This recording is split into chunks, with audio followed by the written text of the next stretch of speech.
Welcome, everybody, to It Tastes Different Gaming Appetizers. And tonight, we're Alone in the Dark.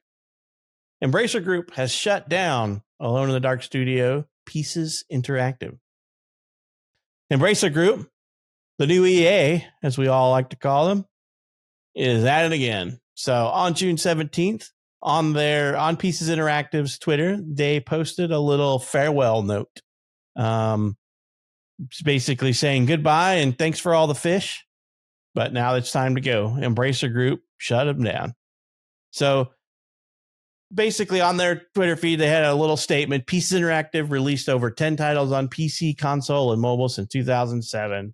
Both our own concepts such as Puzzlegeddon, Fret and Ice, Leviathan Warships, RoboSurf, and Kill to Collect, as well as work for hire titles such as Magicka 2 and several DLCs for Magicka.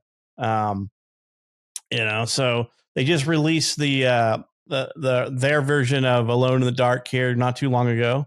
It seems to have gotten okay reviews. It was one of those games that pushed out from its original release date because it was in a really bad position between some heavy hitters, and then pushing out. I think they were still in kind of a bad spot. There was still a lot of new games coming out, so that probably didn't help them any. I know it got just like middle of the road reviews. It didn't get great, didn't get bad. It just got okay. So it's really rough for a studio that gets bought up by a giant company like Embracer Group, right? They did a whole bunch of stuff, which is why they did a whole bunch of stuff that everybody liked, like the Titan Quest expansions and things like that, and everybody liked them. That's why Embracer Group bought them. But then I don't know if Embracer Group, I don't know how they operate. They could have been putting their foot on them and holding them back, or who knows what they were doing. But eventually Embracer Group said they weren't making them enough money and they shut them down. You know how it goes when a rich investment company buys you out. It's either perform or they shut you down, because what ends up happening a lot of times with these investor groups is they'll buy a company or buy a chunk of a company and give them like an infusion of cash, right? So they can right whatever wrongs they got, pay off debts, and focus on making games. Well, I'm assuming that's what they did here. And then, the next game they released after, because I think once Embracer Group bought them, wasn't Alone in the Dark the only thing they made. I'm not sure what they made. I don't think they made anything else. And that didn't do so well. So Embracer Group's like one strike, you're out kind of thing here, But Embracer Group they bought way too much shit and they couldn't float their own debts, and now they're closing down studios to make up for it so they can stay in the black, right? And unfortunately, if you like the games that they are making, and I'm pretty sure they're probably working on another Titan Quest expansion or something, or a new Titan Quest, you're not going to get it now. Embracer Group I still owns all those titles. I think they own the titles. I don't remember if they I'm pretty sure that they own those IPs now, because those were their IPs. So I don't know. It's sad news in gaming. Lots of video game studios are being closed, but Embracer Group owns a lot of them and has been closing a lot of them since last year in 2023. And they just continue to close more, which I think we'll probably continue to see more things get closed out as we progress even through this year, and probably a good chunk into next year. Hopefully not. I'm hoping this ends. What I really want to know is, did Embracer Group take care of all those people? And did they help them move people into other areas, or did they just give them all the axe and tell them, see you later, like some big companies do? I really do hope they took care of them, gave them some type of stipend, some type of severance package, whatever. But it's hard to tell in this day and age. Greedy companies rule with an iron fist, and they shut you down for whatever they feel like because you weren't helping their bottom dollar. Even though you bought them because you liked what they were doing, they were mismanaged at some point, right? And that's probably what's happening here. Just mismanagement by a company that has no business being in video games. Embracer Group has no business being in video games. And we're seeing it. We're seeing firsthand what happens when a company that has no business being in video games is. Video games are an interesting concept, right? It's business and art. It is really art. Like, I feel video games is artistic outlet for artists. I think video game developers take something to envision a game put something down and make it into fruition of what you want. And then it just comes to light. Whatever you built comes to light. People love it. The studio makes stuff that people have loved. That's why Embracer Group bought them. But then they're like, nope, not making money fast enough. Get them out of here, which is bad business for an artistic outlet like this. Nick, what do you think about this? I know that you like the horror games a little bit more than the rest of us do, and you played the Alone in the Dark. I did not play the Alone in the Dark because I had other things to play, and horror games aren't really up my genre. But every review I read from it, which has kind of steered me away from buying it in the first place, was that it was just okay. And I'm like, it's a horror game that's just okay, so I can wait a really long time. What do you think, Nick? What do you feel? How do you feel about this? Yeah, I feel bad for Pieces Interactive, and I feel even worse for Embracer Group. As far as like Embracer Group originally were coming in and buying up all these studios that were going to go under, and we looked at them as like, they're coming in and picking people up, from the ashes and bringing them back. But then when we finally see what the real side of them is, and you're right, they're just an investment group that I mean, we already knew that, but I mean, like, we're just seeing the fruits of that labor where they're just shutting, if you're a company that doesn't make good enough, they will shut you down the moment that anything doesn't make, I mean, I believe Alone in the Dark is the first game since the acquisition that they came out with. So yeah, it's a first strike. Like, you're not making, whatever our graph says, then you get shut, you get shuttered. And that really sucks. I mean, I did play Alone in the Dark, the reboot, and you're right. The reviews are right. It's an okay game. It's not a great game. It's not a horrible game either. It's just okay. It's very middle of the road. But could Alone in the Dark have become something really good? It's possible, right? I mean, Pieces could have done even better with a sequel. I would suspect, right? The stuff they learned from there, and then take it, beyond that for the next game in the series. So yeah, it just sucks. Like, I don't like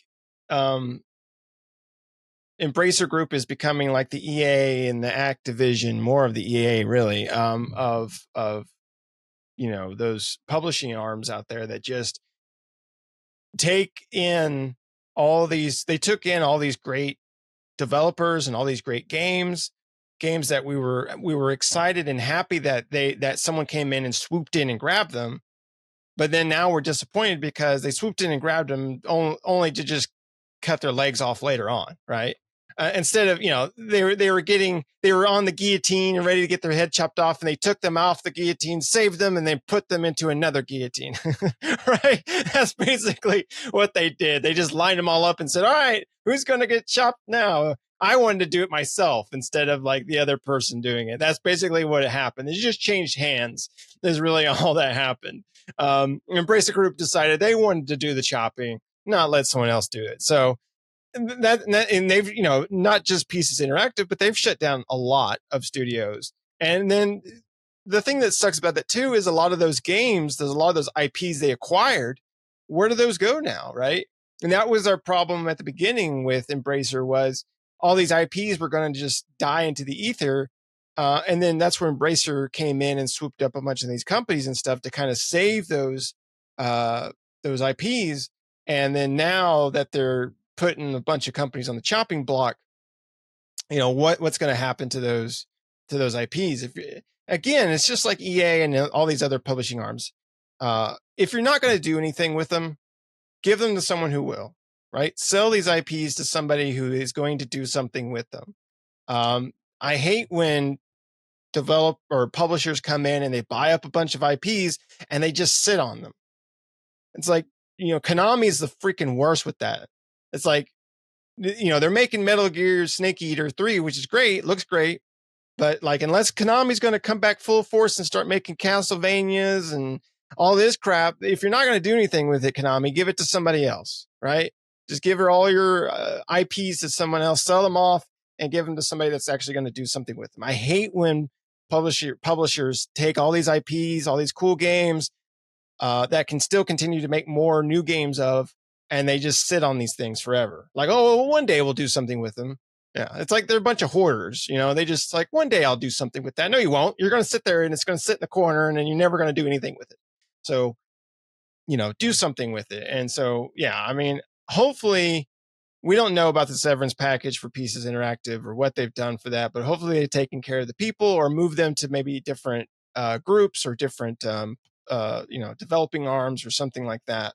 And we won't know, Alone in the Dark may be forever Alone in the Dark. I don't know until one day Embracer decides to sell off the IP to somebody else. But I'm sure they'll sit on it for another 20 years before doing anything with it.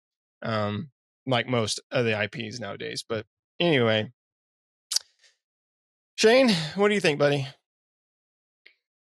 My heart goes out to the developers, to the staff. I agree with Pat. I hope the company did right by them, and, severances and, cover them for health insurance for like 6 months or something, just something for them. But Embracer, ever since they started buying up, has been letting go a lot. So their name is an oxymoron.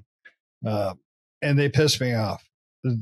They are going EA, just like you said.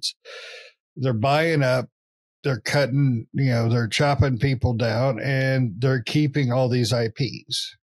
Why? Just why? There's a lot of companies laying off. Microsoft, Sony, everybody's doing it. I think even Nintendo laid off a couple people, like janitors, but everybody's doing it. And it's all this bottom line crap. And I'm not trying to get political or anything like that, but we got to fix this bottom line crap. It's bullshit. Pardon my language, but when you got a group of people that don't do nothing but invest, they shouldn't be allowed to make the law of the land all the damn time. These developers, they were bought up because they have potential. And if they have a one and done policy, if I was anybody owned by Embracer, screw you guys, I quit. Why should I sit here and work my butt off? And if it doesn't meet your expectations, which, we didn't know what their expectations were. We don't know if it was, all right, so we're going to take this game that hasn't been made for 10 years since the previous one, something like that. We're going to put it out there to the masses of younger people who never heard of this damn game, and you're going to sell 20 million copies. We want some GTA money. It's never going to happen. Nobody was going to expect them to sell 20 million. Nobody was going to expect them to sell 10 million or even 5 million. With an IP like that, it's just something you cannot expect.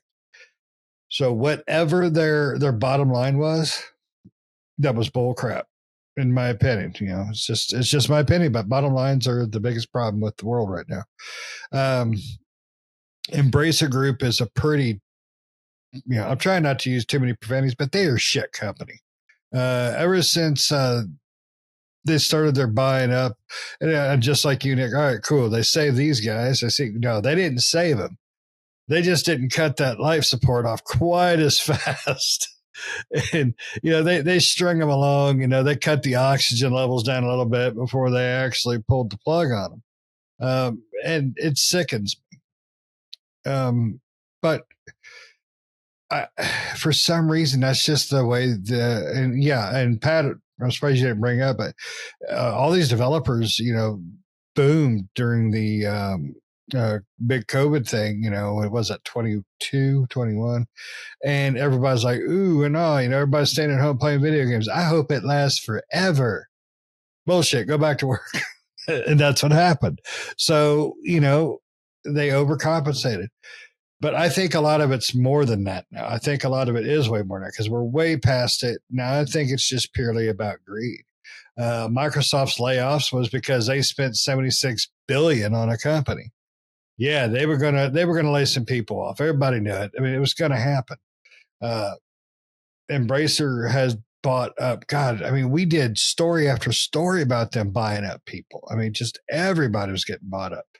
They went over to Square Enix and purchased a bunch of their IPs. It's scary that a company with no real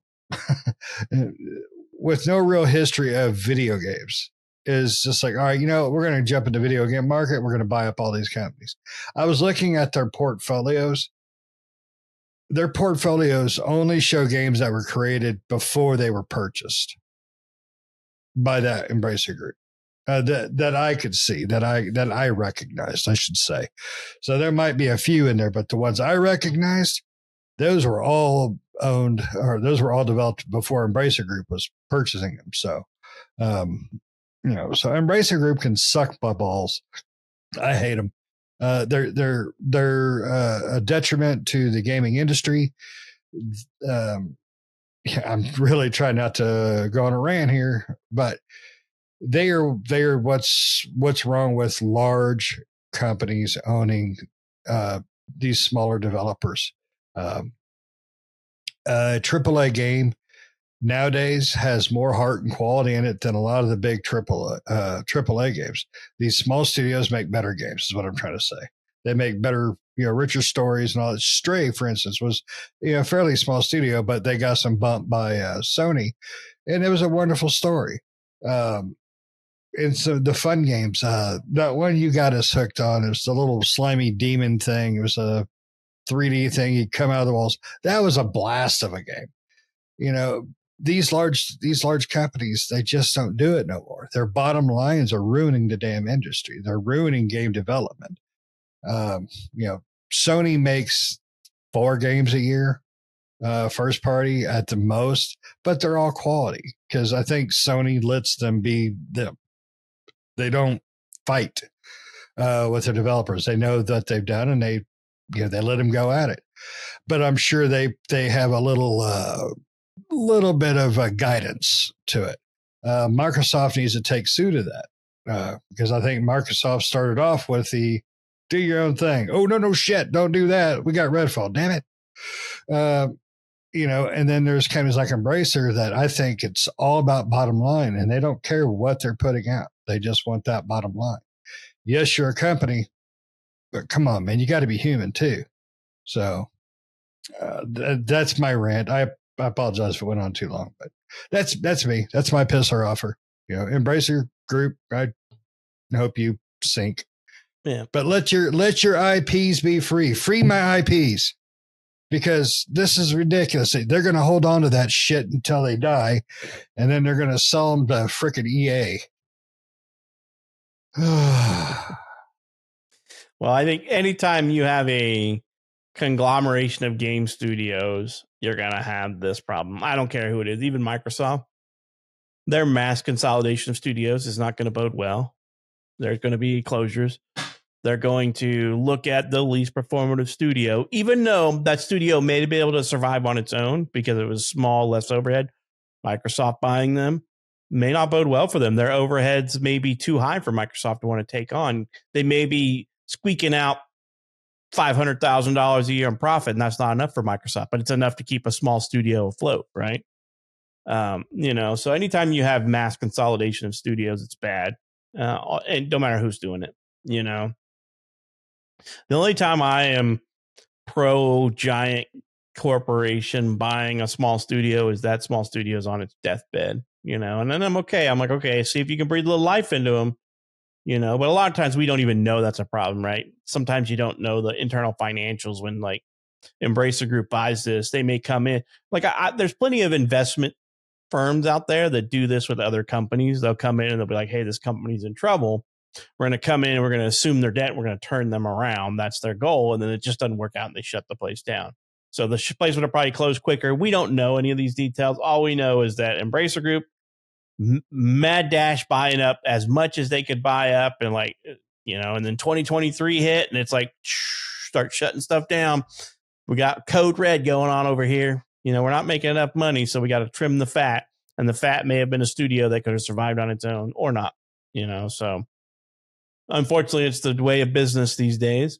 Art only sells if a big corporation that owns you says that you're making enough money for us.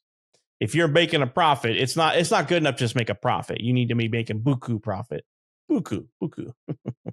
So it is what it is in this day and age, and sad to see them go. Hopefully all those developers and everybody working for that studio is going to make it out okay and go where they need to go. And finds their next project that is hopefully more fulfilling than it was at the place that closed down. And hopefully it's not back with Embracer Group.